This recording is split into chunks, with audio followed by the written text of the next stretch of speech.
ليه بنخطط وما بنعملش أي حاجة من اللي إحنا خططنا ليه؟ السلام عليكم، عاملين إيه؟ يا رب تكونوا بألف خير. أعرفكم بنفسي، أنا آية لايف كوتش ومعالج معرفي سلوكي. بس أنا مش هاعمل سلسلة الفيديوهات اللي أنا هاعملها دي بقى بوجهة نظر علمية بحتة، ماشي؟ واللي هو بقى نطلع نقول قواعد وكده وكده، لأ. إحنا هنتكلم مع بعضنا كأصحاب وإخوات. حلقاتنا هتبقى في صورة فضفضة ودردشة، هنتناقش في مواضيع كتير. يا رب يا رب الحلقات تعجبكم وأكون عند حسن ظنكم. معظمنا، وهقول لكم ليه معظمنا بيستنى أول أي حاجة عشان يبدأ، زي أول السنة أو أول الشهر أو أول اليوم.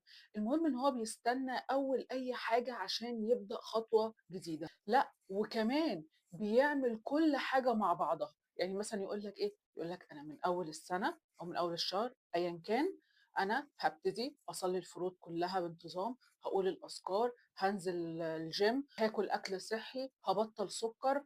كل حاجة بيعملها مع بعضها في نفس الوقت.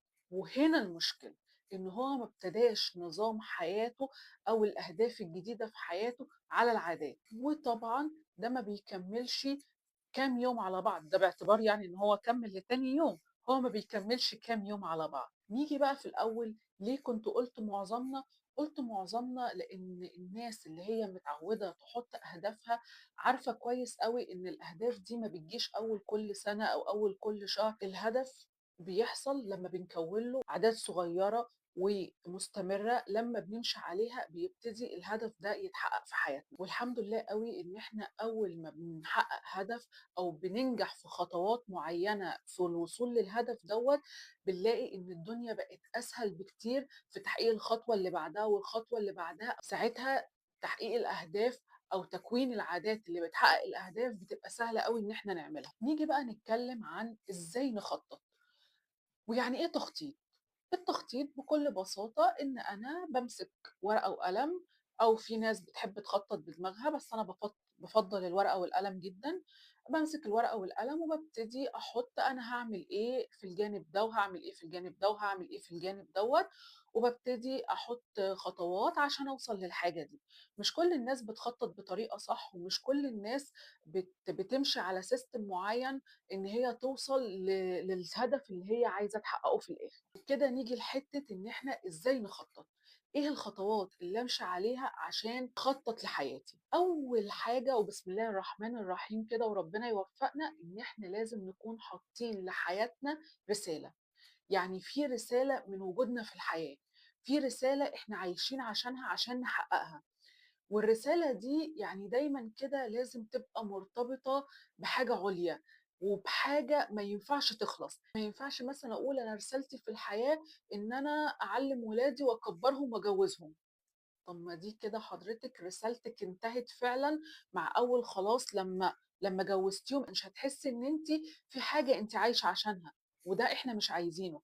لكن رسالتك مثلا لو هي إيه، أنا هفضل دايما باعمل الحاجة اللي ترضي ربنا عني، أنا هافضل دايمًا أعمل الحاجة اللي بترضي ربنا عني. دي رسالة خلاص إلى ما لا نهاية. أو أنا رسالتي إن أنا أدخل الجنة، أو أنا رسالتي إن أنا أعالج أكبر قدر ممكن من المرضى لو أنا دكتور. أو أنا هافضل أعلّم كل الأولاد اللي بييجوا لي و وأدّيهم خلاصة خبرتي بأسلوب يوصّل لهم المعلومة بطريقة سهلة وسلسة. كل واحد لازم يكون ليه رسالة في حياته على حسب بقى شكل حياته. بس الرسالة دي تكون حاجة، يعني دايما هقول لكم كده، اربطوها بربنا، اربطوها لله، اربطوها ان هي حاجة بتدخلك الجنة. ساعتها هتلاقي ان رسالتك دي ما بتخلص. ده كده اول خطوة، ان احنا نحط رسالة. تاني خطوة بقى، ان انا اخدم الرسالة دي باهداف، احط اهداف تخدم الرسالة اللي انا عايزاها. فلو مثلا خلينا نمسك هدف معيّن، أنا هدفي إن أنا أرضي ربنا، هتلاقي نَفْسك بتعمل كل حاجة في الدنيا اللي هي ترضي ربنا، وتقوي علاقتك بربنا ماشي، واللي هي بقى الحاجات اللي بينك وبين ربنا دي أول حاجة. تاني حاجة هتبتدي تعمل الحاجات اللي تقوي علاقتك بيها بنَفْسك وتخدم نَفْسك. تالت حاجة هتبتدي تشوف اللي حواليك. فبابتدي أحط أهداف تخدم الرسالة بتاعتي، والأهداف دي لازم تكون أهداف ذكية اللي إحنا بنطلق عليها smart goals، اللي هي لازم تكون أهداف بتتسم ب5 حاجات. لازم يكون هدفي محدد، لازم يكون هدفي قابل للتحقيق واقعي، لازم يكون هدفي قابل للقياس، لازم هدفي يكون ذو صلة، ولازم هدفي يكون محدد بزمن معين. هناخدهم باختصار كده وممكن نبقى نتكلم عليهم في فيديو تاني باستفاضة. أول حاجة إن هدفي يكون محدد، أكون أنا عارفة أنا عايزة إيه. أنا مثلًا عايزة أخسر مثلًا 30 كيلو من وزني، أو أنا عايزة مثلًا أخلّص الدبلومة الفلانية، أو أنا عايزة مثلًا أجيب البيت الفلاني أو أشتري العربية الفلانية. المهم إن أنا أكون محددة الهدف بتاعي اللي أنا عايزاه. يبقى أول حاجة لازم يكون هدف محدد. لازم يكون هدف واقعي، هدف قابل للتحقيق. يعني إيه؟ يعني مثلًا ما أجيش أقول إيه، أنا عايزة أخس 10 كيلو النهارده. ده هدف مش واقعي، هدف يعني ما يصدقوش عقل، تمام؟ ومثلًا أنا عايزة أنا وجوزي نبقى عصافير كناريا، وهُم أصلًا لسه شادين في شعور بعض من شوية. يعني مش هتيجي كده، مش هتيجي كده. يعني لازم الهدف يكون واقعي وقابل إن هو يتحقق. أنت ممكن تكون نِفْسك في حاجة بس دي عايزة مدى طويل وأنت مثلًا مدّيها مدة صغيرة، فده بنسميه هدف غير واقعي أو هدف غير قابل للتحقيق، تمام؟ تالت حاجة إن هو يكون قابل للقياس. يعني إيه قابل للقياس؟ يعني أعرف أقيسه، أعرف أنا وصلت للهدف اللي أنا عايزاه فعلًا والّا لأ. اللي هو مثلًا خلاص أنا حاطة هدف إن أنا أخسر الوزن الفلاني، فأنا هابقى عارفة إن أنا لمّا مثلًا أوصل إن أنا خسيت في آخر الشهر ده 4 كيلو، أنا كده وصلت. فأنا كده عارفة أقيس الهدف، عارفة أنا وصلت فين. رابع حاجة إن هو يكون هدف ذو صلة. هدف ذو صلة يعني هدف يكون له قيمة، هدف يكون ليه قيمة بقيمك الداخلية، ومش شرط يكون هدفك زي هدف صاحبك، لأ، هو حاجة بتمثل ليك أنت حاجة في قيمك الداخلية. خامس حاجة بقى وإن هو يكون محدد بزمن. بمعنى ما ينفعش مثلًا أقول إيه، أنا هاتعلم السواقة واسيبها مفتوحة كده. اللي هو إيه، ما حطيتهاش بين زمن معيّن، أو أنا هاخد كورس الإنجليزي دوّة وبرضه ما حطيتلوش زمن معيّن. لأ، لازم يكون محددة بزمن معيّن. أنا عارفة إن أنا مثلًا هاخلّص كورس الإنجليزي دوّة في خلال 6 شهور أو في خلال سنة. أنا مثلًا هانمّي نفسي في المهارة الفلانية خلال مدة كذا. لازم أبقى محدداه بزمن.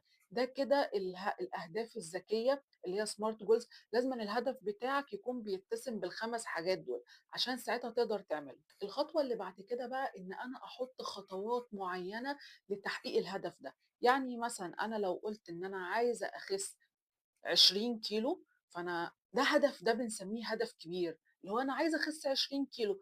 فده بنقسّمه لهدفات صغيرة، بنسميها baby steps أو simple steps أيًا كان، بس بنسميها إن هي خطوات صغيرة. اللي هو مثلًا هاقول أنا عايزة أخس 20 كيلو، فمثلًا أنا هاخسّهم مثلًا في مدة زمنية مثلًا 4 أو 5 شهور. فأنا محتاجة إن أنا أخس في الشهر دوّة مثلًا 4 كيلو.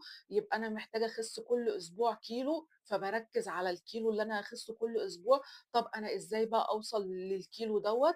هابتدي بقى أحط خطة. اللي أنا مثلًا هانزل الgym، هابتدي أتّبع نظام غذائي صحّي، أو هابقى مع دكتور عشان خاطر يمشّيني على نظام معيّن. يعني هي بتيجي خطوات، خطوات، خطوة ورا خطوة، ورا خطوة لتحقيق الهدف الكبير.